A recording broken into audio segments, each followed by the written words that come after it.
Hannona, ya'ni yig'loqi bo'taloq ustuni.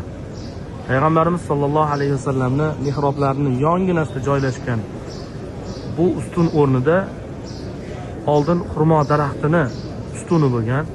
Payg'ambarimiz alayhissalom ana shu xurmo daraxtining tanasiga suyanib sahobalarga xutba qilar va hamda ushbu ustunning yonida namoz o'qirdilar.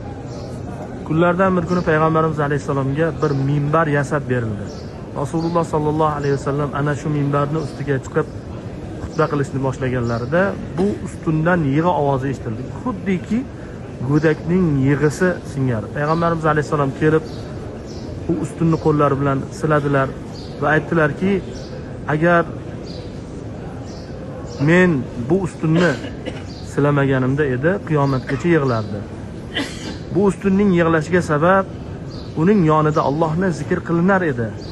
Endi uning yonida Allohni zikr qilinmagani uchun bu yig'ladi dedilar. Bu ustunning ikkinchi nomi muhallato, ya'ni atirlangan degan ma'noda ham keladi. Atirlangan ustun ham deyiladi. Ravza-i Sharifga kirish nasib etsa, ana shu Payg'ambarimiz sollallohu alayhi vasallamning muborak mehrobi shariflarini yonida joylashgan ustunni ko'rib, ushbu rivoyatda bu hodisani esga olishingiz mumkin.